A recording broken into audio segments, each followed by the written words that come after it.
Hello everyone, welcome to Stationeers episode 2. So, without wasting any time, let's get started. So I believe the last time we stopped playing, we were about to make some steel. For that we will need some extra power. In the meantime, let's see, do we... Yep. We don't have any power right now, so we will need to wait for the sun to hit our solar panels. What we can do is start using these batteries. So we can turn this off so it doesn't suck all the power out from this one. We can put you in here. Since we turn this one off, it doesn't take power from this one. And since this battery charge is connected to this APC, this one doesn't do anything because we have this one turned off. Okay, so this one has power. What we can do is take out the metals from this electronics printer. And let's see, what can we do? What we can do maybe is make a couple of chutes for the furnace, because right now, as you can see, it's embedded in the wall. If we drop the finished metals from it, there is a good chance that it might fall through the floor, so with chutes we can avoid that. What we need to do is get a chute corner, face it into the base, and then we need a chute outlet. We should have it face it upwards, and when we have the finished metals in the furnace, we can pull this lever. It will drop the metals on the bottom and the chutes will bring it up here. That's perfect. You can turn off. Next, so we have... Yeah, I think we should be outgassing these metals right now. For that, we need to start pulling in some air. As you can see, the ores are processing in the furnace. That doesn't mean that they are ready to use, they are just processed. They still need to be hot enough and have enough pressure to be melted completely, but they are processed. Processed means that there are no more gases left inside the ores. As you can see, if we turn this off, right now the pressure inside is 4.4 megapascals. If we put this in, the pressure is increasing and the temperature is dropping. That means the ores are outgassing.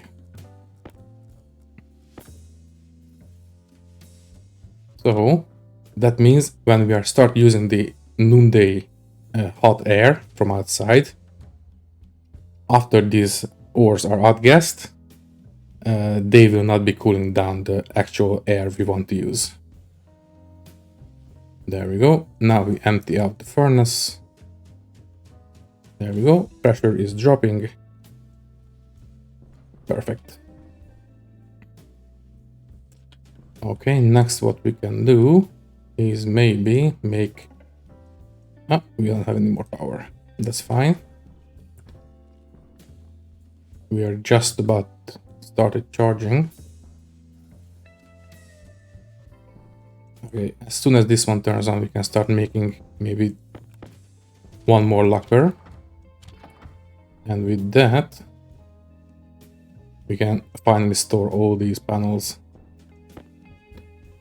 And maybe this pipe as well. Now that we have a furnace, we don't really need this arc furnace anymore. What we can do is break it down. You go there, and we can reclaim all these cables.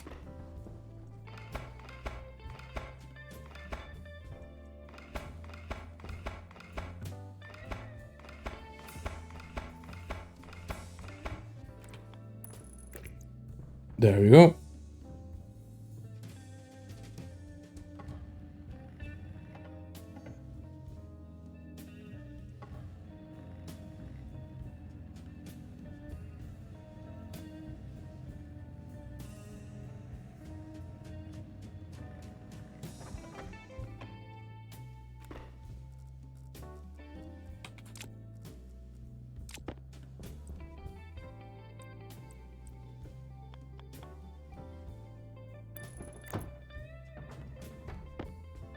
There, now we can finally store all this stuff.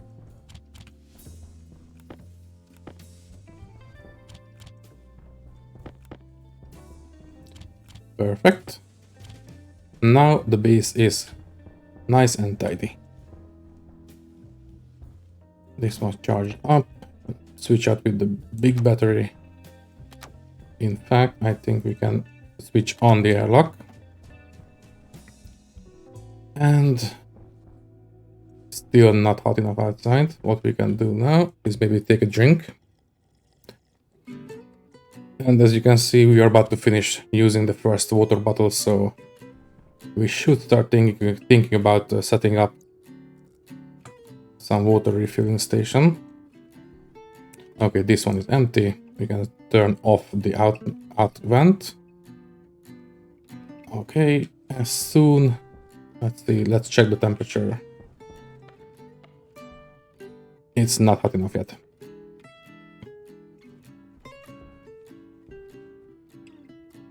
Let's see what we can do. What we can do is, let's see, almost. Maybe grab a bite. This one's charging up nicely. Let's switch out our suit battery for now.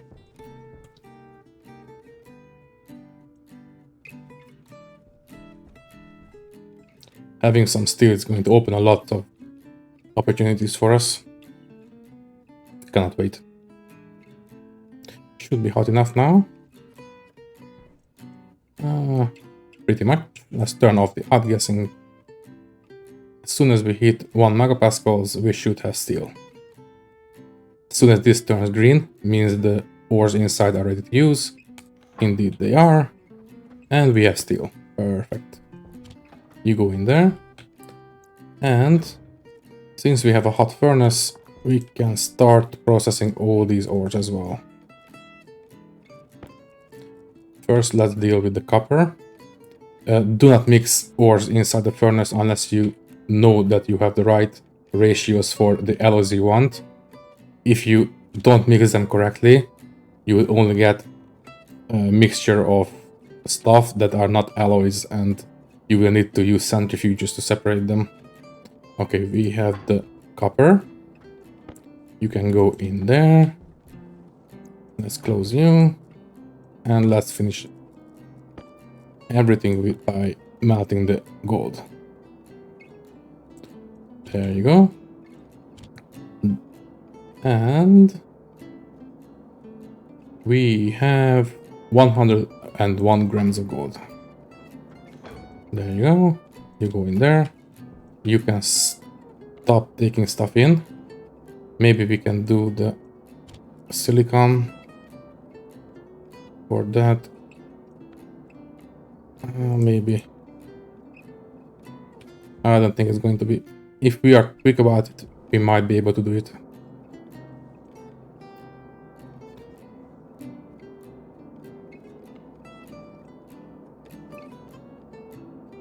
I don't think so. There's too much pressure inside, and we can only take in so much air from outside. So we are trying to heat up a lot of volume by using a small amount of volume from coming in from outside. So it would take a lot to do it. Maybe if we are lucky. Let's see. No, it's too slow. Let's just empty this out. The silicon is now outgassed. So we can just put this in the corner and deal with it tomorrow.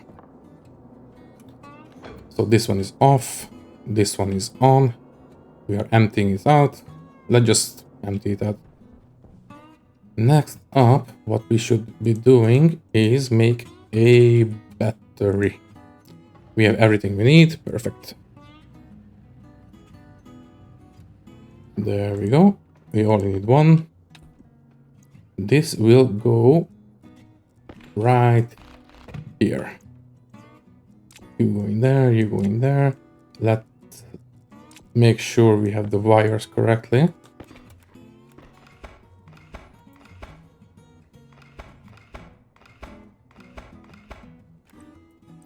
You will come down this way. And you will curve into the base. You are too long. And the battery goes there. We switch it on. And we are charging. Perfect. Next, we just need to hook it up to the base. There. And now we are feeding off this battery. If you remember, we finished charging the APC about midday. Now we are charging this a lot longer, so we have a lot more power reserves right now. What we can do is put you in here. And I think we can use this APC for our crafting stations. For that, we will need a wall. Because... where is it? There you are. We need a surface to put it on. The bottom of these walls doesn't really act as a surface for these kind of machines, but the actual wall top does. You can also see these arrows on the APC. Now it's pointing to the left. We want it to be pointing to the right. And that's good. Because we need power coming in from here. And this will feed into the crafting tables. Okay, let's wire them up.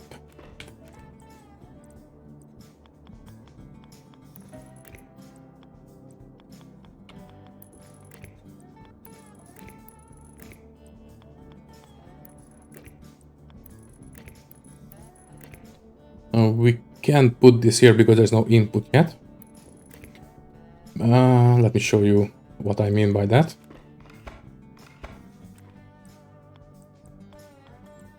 First, you go there.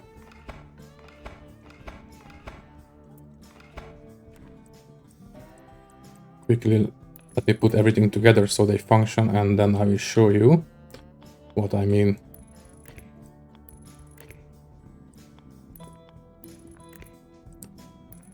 There we go. Now the base has power. The furnace is emptying. Perfect. So, there's one very important thing you need to know about wiring things up in this game. Let me take off this wall. Oh, it fell out.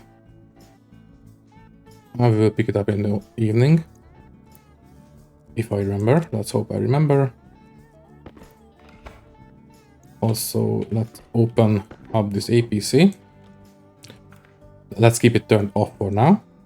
So, this is the power output of the APC, and this is the power and data input of the APC. If we wire them together, let's do it now. There we go. We put in one battery, and as soon as we turn it on, this will happen. This cable burned out.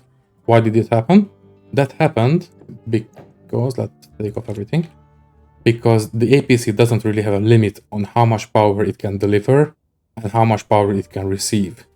So if we wire them together, it will output as much power as it can handle, which is basically infinite, and it will start requesting as much power as it can, which is basically infinite.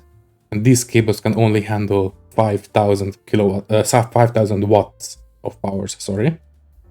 And the output is much larger than that, and this will overload these cables. Later on, we will have cables that are much higher capacity, but even those cannot handle short circuits. So be careful how you wire things up.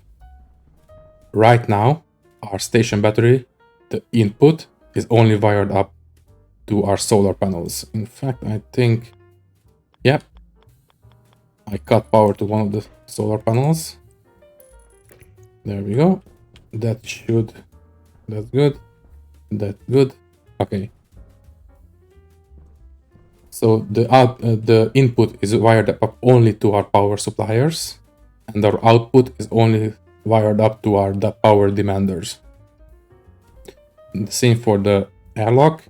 Power comes in here, but this power network has no connection to this power network, only through the APC.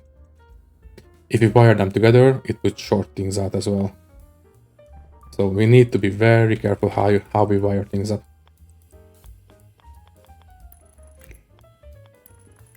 There we go. So now the crafting tables are on a separate network. Oh yeah, because I didn't mention yet, if you introduce an APC or maybe a transformer later, that will separate the network into two different networks in terms of the logic circuits. So when we start using logic, the different logic operators, the logic chips or the IC chip, can only see devices on their network. So if you place a chip here and connect it up to this one, it can only see the crafting tables. If you put one here and connect it up to the other side, it can see almost everything inside base, except it cannot see the tables or anything inside the airlock. That is very handy for organizing things inside the base's electrical network. What we can do now is hook this up to the rest of the network as on the input side. There we go. Also, you might remember how I set up the furnace. As you might remember that the first I only put I only wired up one chip, one of these switches, to one of the vents outside.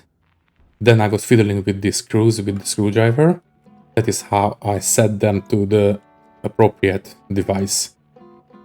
Since they were only wired up to one device, I only had one option, one active vent.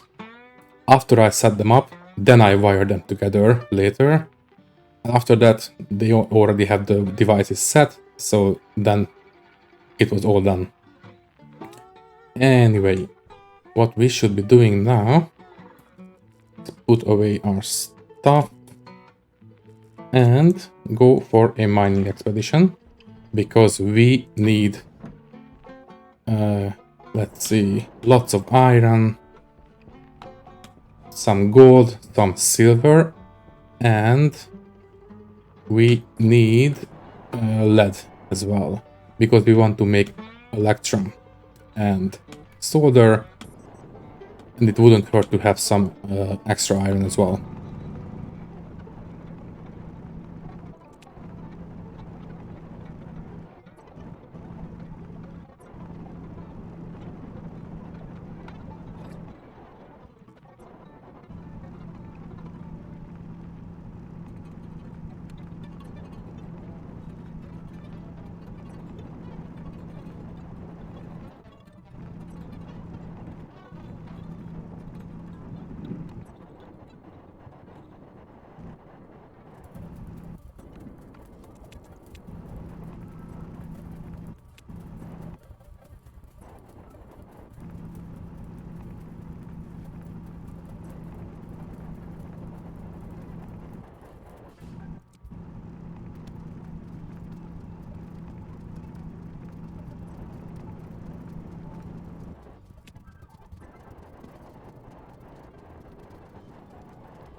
Okay, we're back in the base.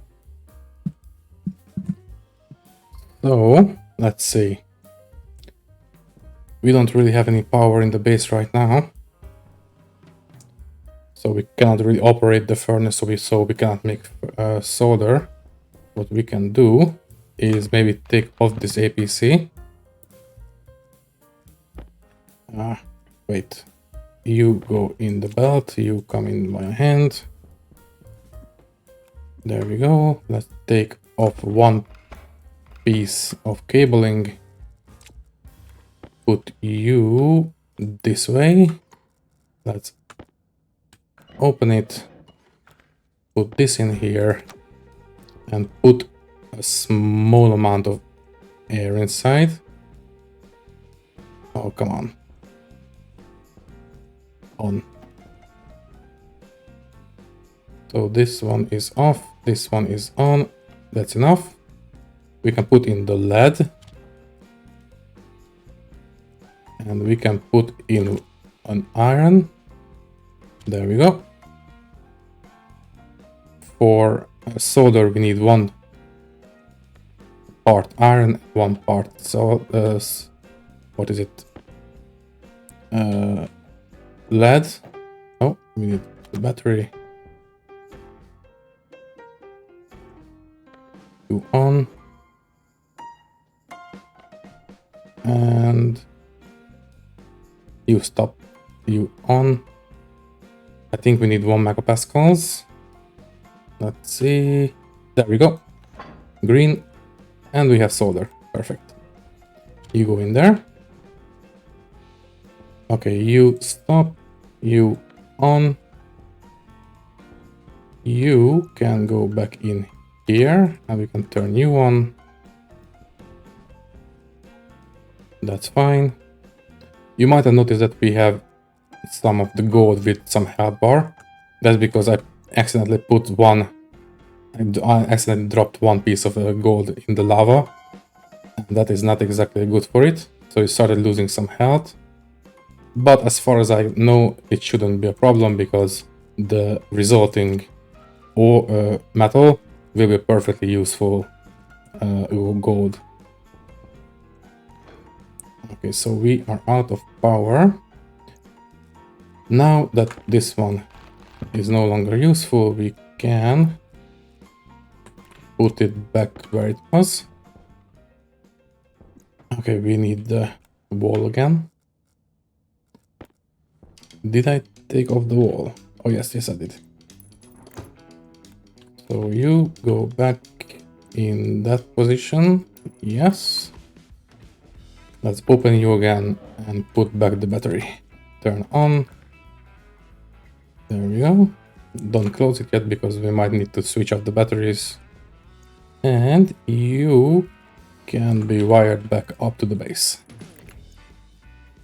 There we go. Okay, so this is emptying. Perfect. Now we have solder.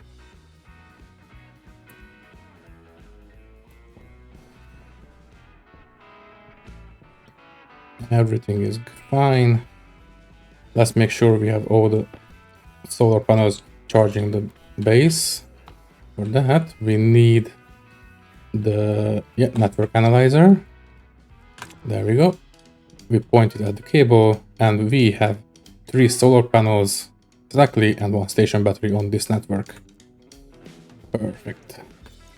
Let's put back the atmospheric analyzer. How is it? That's fine. We put this here.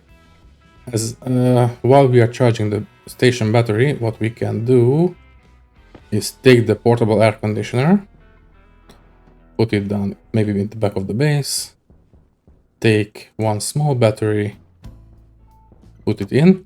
This device will basically suck in hot gases and store them inside. Basically, it detects maybe hot molecules and store them inside and keep the cold molecules outside. We turn this on and it's green, so it starts cooling down the base. As you can see, down on the lower right corner, the temperature is going down. Perfect. And it's using batteries, so it doesn't drain this one. Okay. That's fine.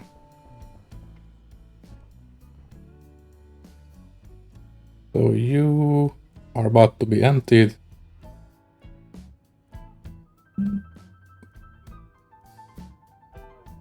And done. So now the furnace is completely empty.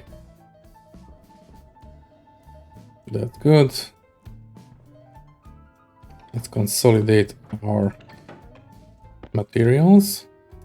In fact, I think what we should be doing is take the copper, the gold, and the iron, and maybe make the hydraulic pipe bender. So we need a hydraulic pipe bender. We have everything we need. Perfect. You go back in the electronics printer. You as well. Fine. And the temperature outside is good enough to start melting all this iron.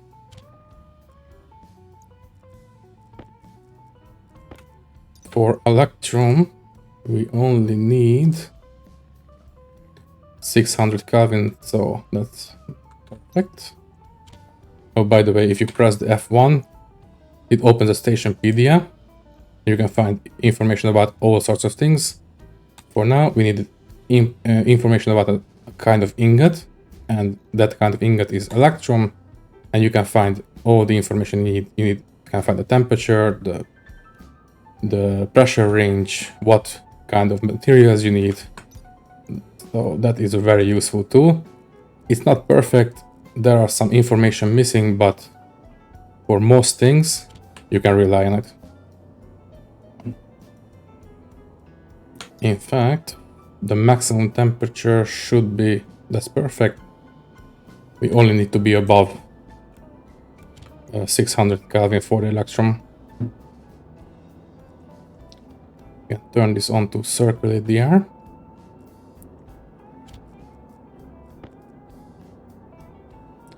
We can turn this off because there's too much pressure inside right now.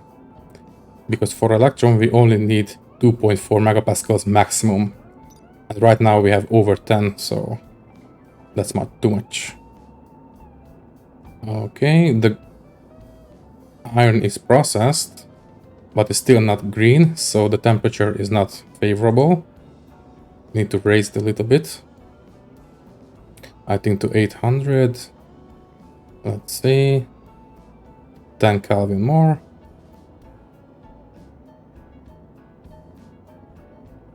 And it's green, and we have lots of iron to work with. Perfect.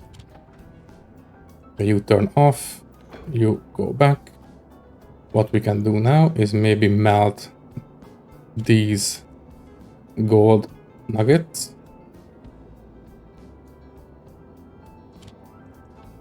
We lower the temperature a little bit more. There we go. Have 100 extra gold.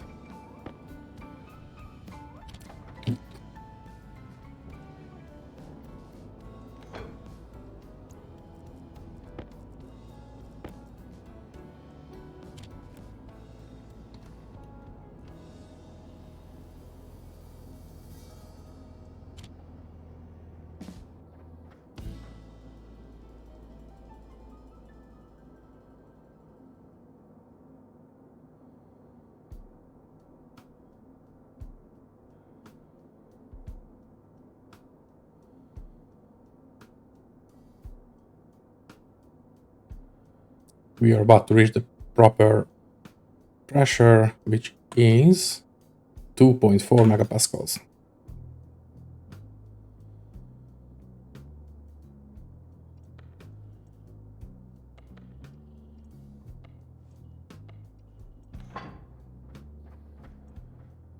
Okay, we missed the window of opportunity. Let's see. Why did it not melt?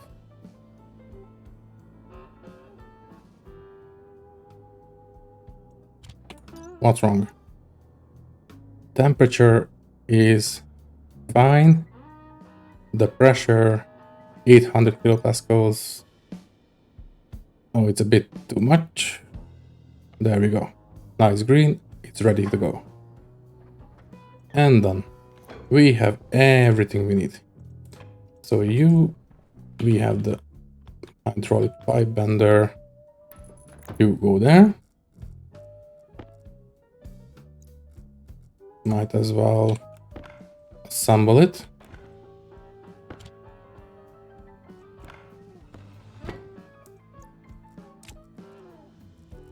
There we go. Next we need the cables and the plastic sheets, and last, as always, a bit of screwdriver, and it's done. Let's hook it up to the network.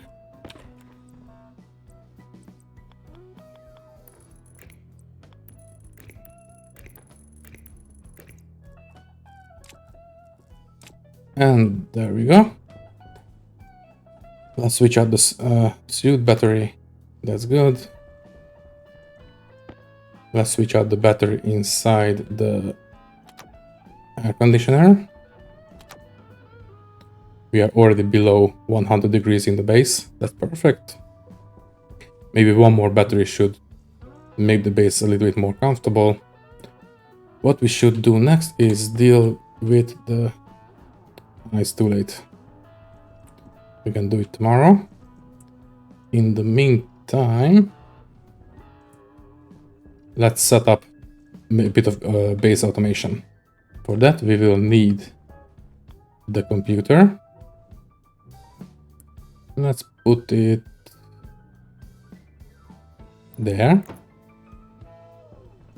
For this, we will need... Let's empty out this one. Put everything we have in the electronics printer. There we go. We need, let's see, one IC editing chip, an IC editing motherboard. That will go inside the computer, which only needs a bit of touch with the screwdriver. This one is done.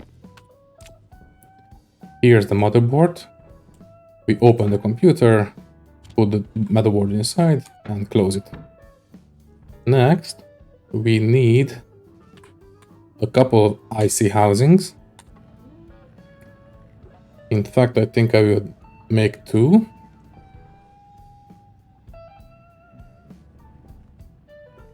I think I should move this computer a little bit. So first we need the screwdriver to break it down, then the hand drill. So yes. Where can I put it that is less in the way? Maybe here. So for that, we need to rearrange our cables a little bit.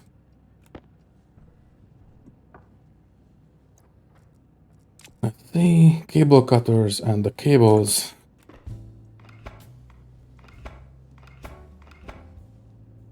There we go. There.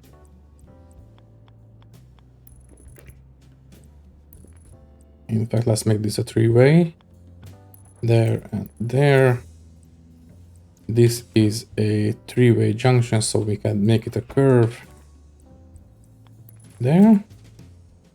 And hook it up to the network, like so. Okay, and now we can put down the computer. There. Bit of screwdriver action. And we can put in the IC mod editing chip. And it's ready to go. Next up, we need... Yeah, that's enough. Next, we need an actual IC chip. Only one for now. Put this one here, and this one needs the data input here. This one doesn't really need power, but for that we will need some extra cabling. Okay, everything here is perfect.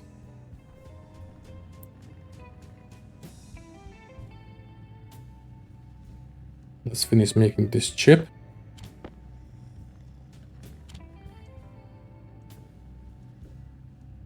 And it's done. What we need now are some cables. I think I will start making the heavy cables now.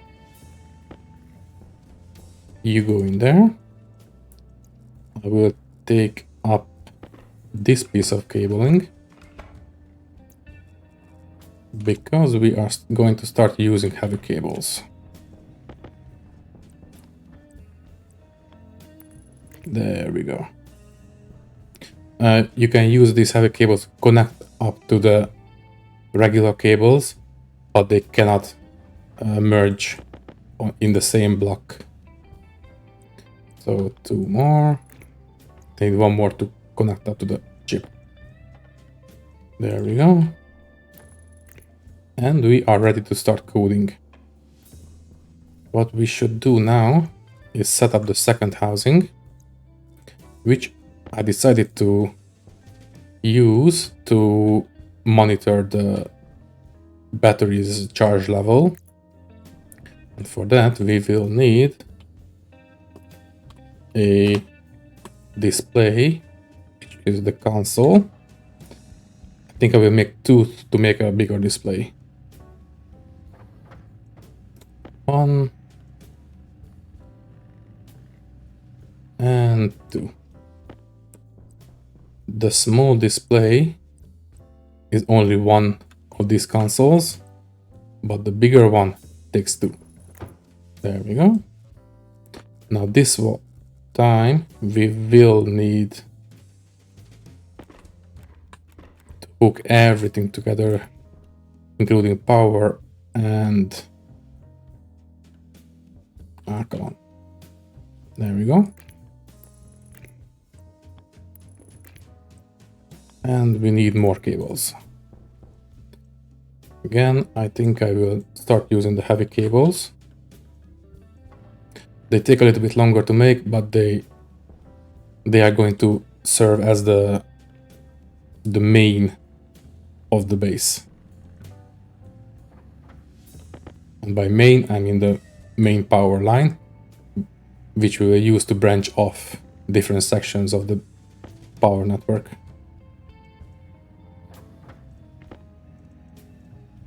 Okay, let's see. We need a 3-way like this. There we go. Need 1, 2, maybe 5 more. There we go. We need 1 more because we can take this off and use 2 of them to make a 3-way junction. There we go. Okay, we can make cables while we program this thing. So here's the deal. This game is using the coding language called MIPS or MIPS. It's a low-level machine coding language. My only experience with coding in the real world comes from using JavaScript.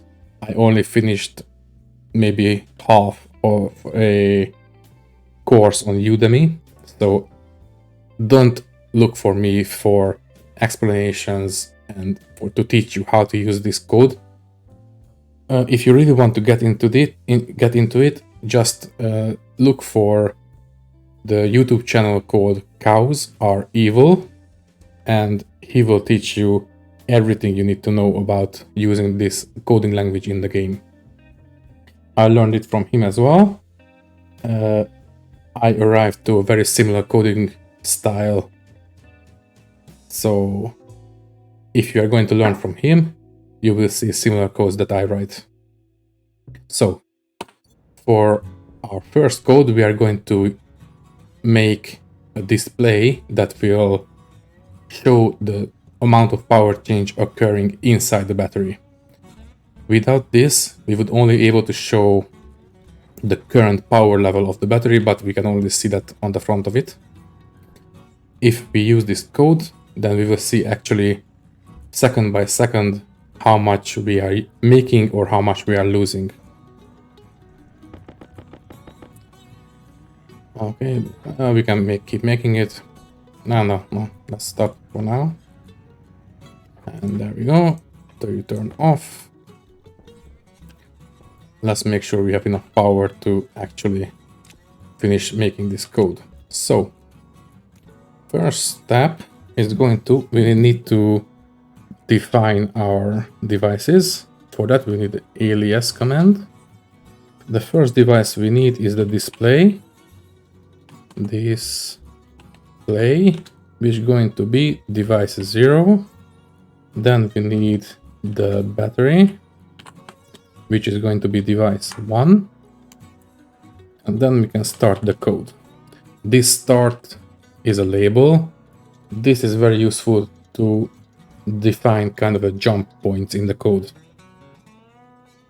When we get to the end of the code, we are going to write jump start, and this will jump the code back to the start, and it will start cycling from the start. So the first thing we need to do is load. Oh, yeah. In case you need some explanation what I'm using exactly, you can find everything you need to know under these buttons up here. These are the functions. They are basically the different commands you can use. As you remember, I used alias already. This says labels registers or devices reference with name. Device reference is also a fact what shows on the screws on the IC base. And you can find all sorts of commands in here. And as you can see, there's a lot of them. I will often refer to this chart to remember what exactly is the order of the different registers and devices I need to write. And here you can find the different variables of the different devices. These are basically the values you can read or write to the different devices. Let's see. Let's start. So first we need to L, which is load, into the first register, which is register 0. We need to load this from the battery. Come on, let's move the battery. And we need the device variable, which is the power potential. The power potential is basically the amount of power going into the battery. So basically how much power our solar panels are generating. Then we will also need a new register, which we will write from the battery. And this time we need the power actual, which is the amount of power we are using. So this is the amount of power going into the battery. This is the amount of power going out of the battery. We want to use this code to see the amount of power change occurring inside the battery. For that, we need to take the power potential, subtract the power actual from it, and that is basically the amount of power change occurring in the battery. For that, we will need to sub subtract, and this is where we will need to consult our list of commands, because I'm not exactly sure what is the syntax. Sub. Okay, so the first register is going to be the target register. So we are going to write into this register the actual result of the operation, which is R2. We already use R0 and R1. And we need to subtract from R0. We need to subtract R1. There we go. So R2 is now going to contain the actual value we want to use. Next up, we want to send this value, which is R2, to the display. So we need to set, which is S, set the display I think it's a setting variable, and it's going to be set to R2.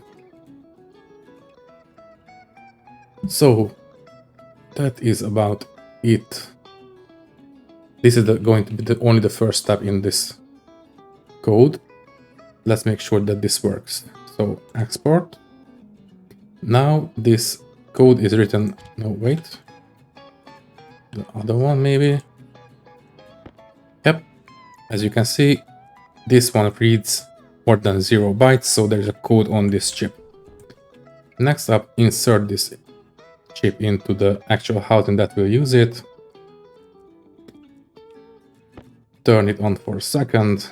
It started flashing with an error because we did not set the actual devices yet. So the first device was the display, which is... Why don't I see... There we go. The LED display. The second device was the battery. And now if we turn it on, now it's green. Turn on the display. That's perfect.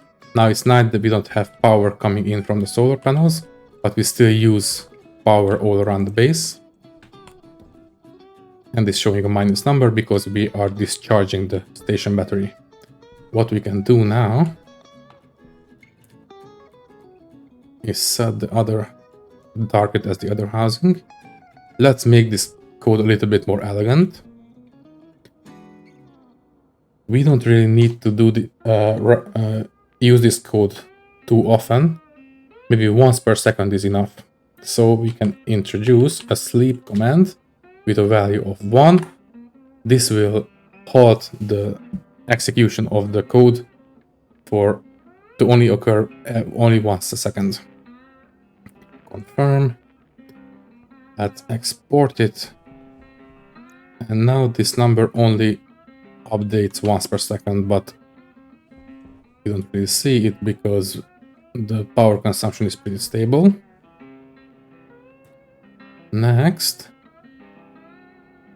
let's make sure that the amount of power we are displaying is only whole numbers. We don't need fractional numbers. So what we can do for that is the round command, for which we again need to consult our hand list of commands. Here we go. Round, it only needs 2 inputs. Again, the first one is the target register. The second one is the register we want to round.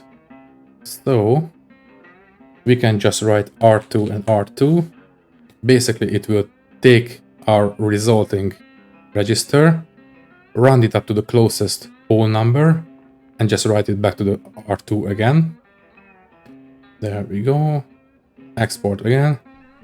We don't have any power generation right now, but from now on, this display will only show whole numbers. Next up, right now, this display is showing raw number.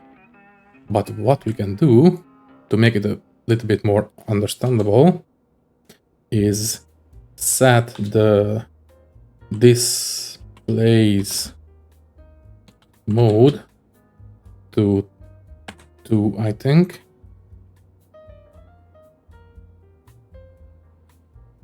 Mode, yes, this setting, because the LED display, which is this one,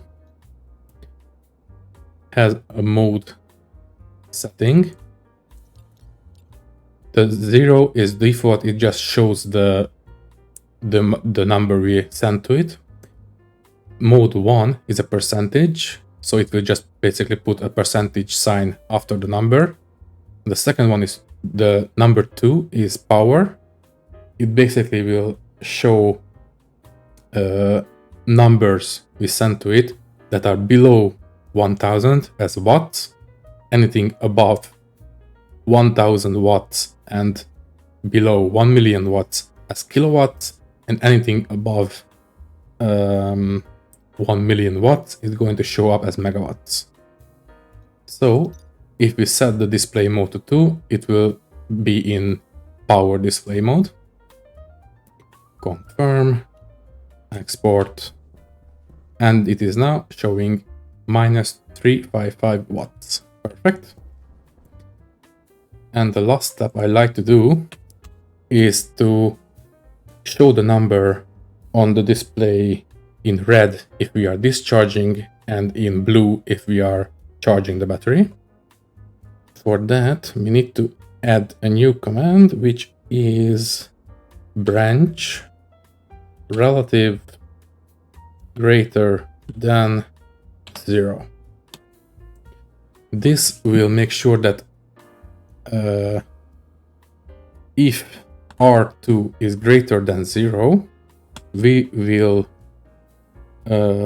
jump ahead of in the code, maybe 2 steps. This is the branch relative. We are branching relative to this line. So if R2 is greater than 0, we jump ahead by 2. And if branch relative less than 0, R2, again 2, we will fine tune these 2 numbers in a second. So if it's greater than 0, we want the display, let's see, the color setting is right here.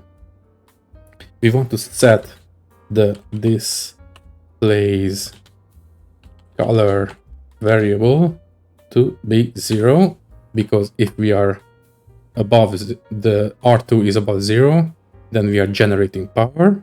So I want this to be 0, which is blue. But there is a little bit of a bug right now in the game.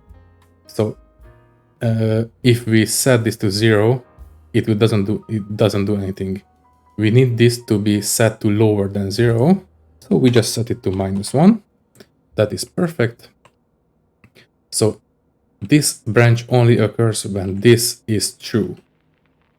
If it's not true, then it will just jump to the next line. So if it's less than 0, then it is we are discharging the battery. We need to jump ahead 1, 2, 3 lines. In that case, we can set the display color to, let's see, we want it to be red, which is number 4. There we go. And after that, we can jump to the start. Let's see if it works. Yes, now it's red. Perfect. And the sun is coming up, so we will soon start charging the battery.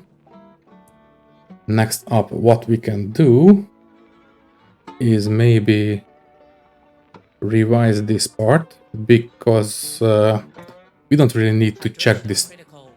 Okay, 1 second. Let me drink.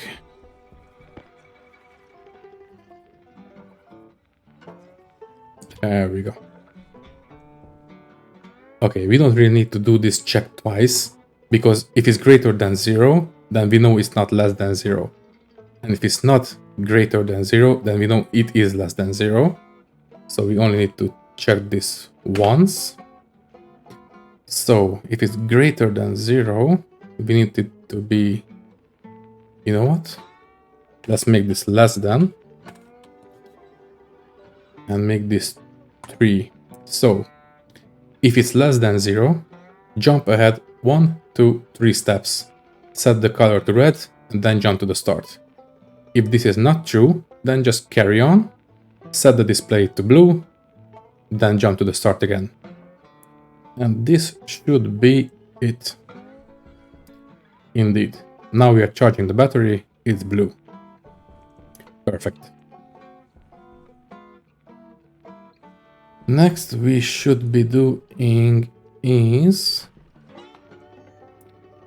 empty out this printer.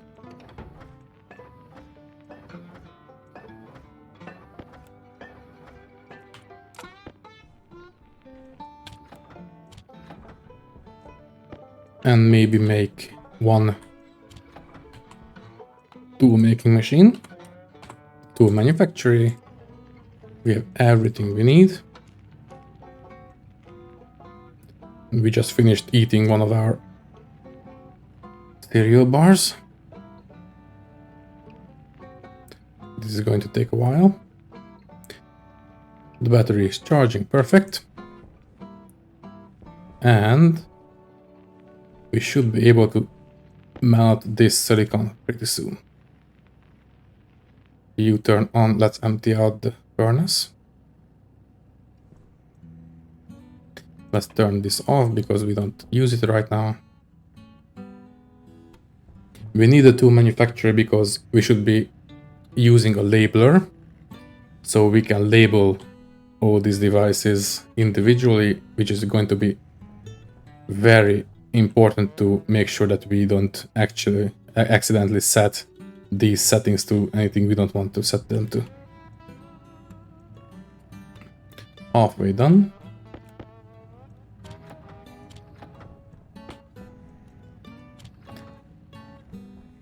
Now that we are making more than 1000 watts, Power low. thank you, it's actually displaying kilowatts right now. Let's switch out our suit battery. Almost done. Let's make one more trip for the air conditioner, which is filling up nicely. The base is now 70%, 70 degrees.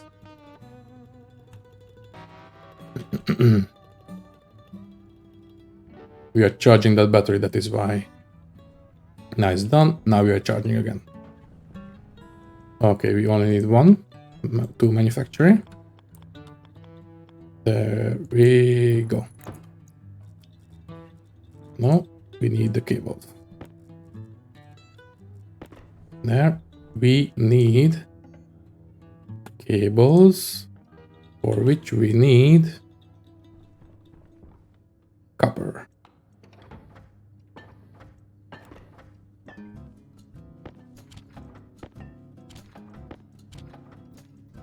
You off, you come with me. You make me some cables, please.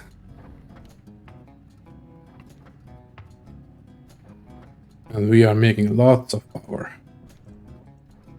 You off.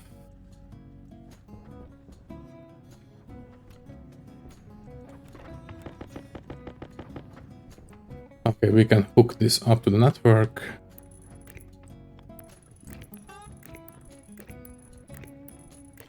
Perfect.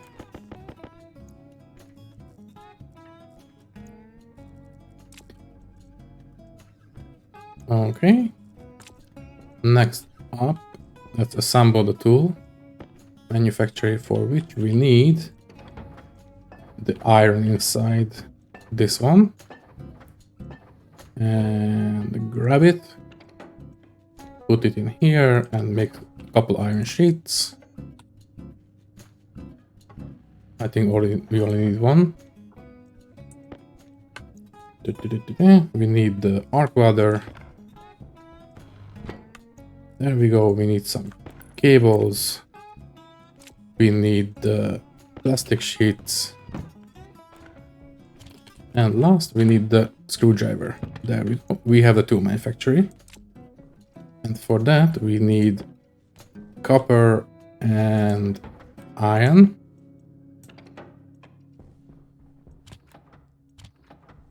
There we go. And we can make a labeler. No, we need gold, not copper. There we go. Make one for me, please. Let's move the air conditioner.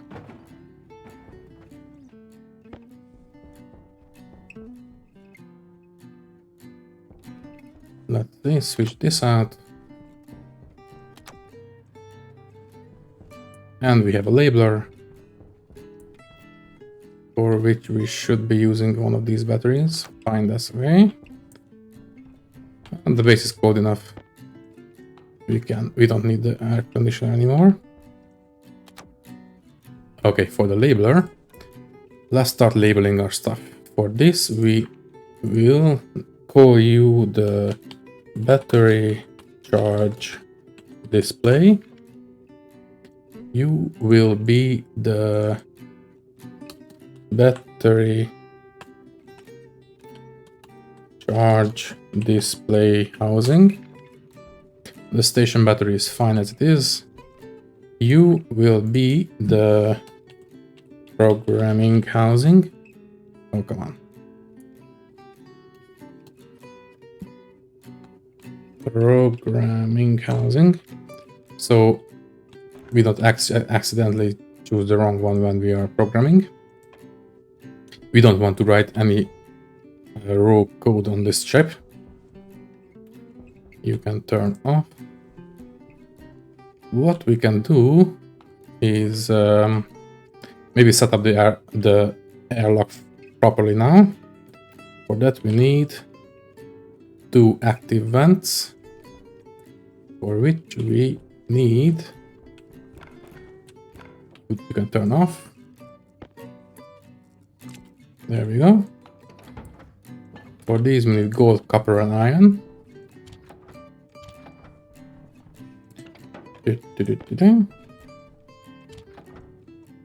We need 2 active vents because we use the other 2 for the furnace.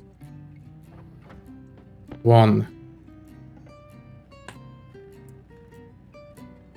and 2, and we need 2 passive vents as well.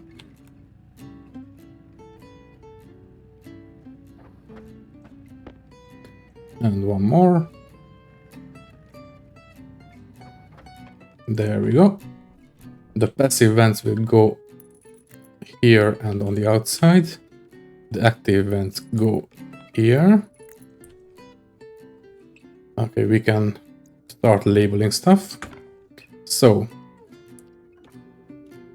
all these need to be labeled correctly because we need to know how to set them up. This is the external door. People like to name them like this, the external door. As you can see, it will display on the door itself. That is why I like to call this the exit. I like to call this the entrance. That is because if we want to leave the base, this door is always going to be open and this is always going to be closed. So we can see this is the exit. If we want to come back inside, this is going to be always open and this is going to be always closed. So we will see the entrance on this one. It's a bit more visually pleasing. This is the airlock console. This is the external vent. This is the internal vent. This is the airlock gas sensor. And this is the airlock APC. And that is all we need to label these devices. I don't want to open this right now. What we can do is turn this on. Since we have the data disk in the console, we can start configuring the airlock. So if we set these 2 pressures to 0, then we don't really need to wait for the airlock to cycle. It will just push all the air either outside or back into the base and just open the other door, and then we can walk in. It's only really a problem if we are trying to use a jetpack as we do so. So, because in that case the air will knock us around, but if we are walking, it's not going to be a problem. So the first step is always to set the exterior devices. So first the exit, then the entrance. The gas sensor is we only have 1. There we go. Then first the external vent, then the internal vent. And the airlock is configured correctly. We can take out the disk, put up the last vent, and now we cannot use these doors anymore. If we click them, it will cycle the airlock. There we go. Now the inside air is protected from the outside air. Perfect. So I think I will call the episode right here. I will deal with water in the next episode and whatever project comes to mind. Thank you for watching. I will see you in the next episode. If you liked the video, please leave a comment, like, subscribe, all that jazz. Thank you for watching, and I will see you next time. Bye-bye.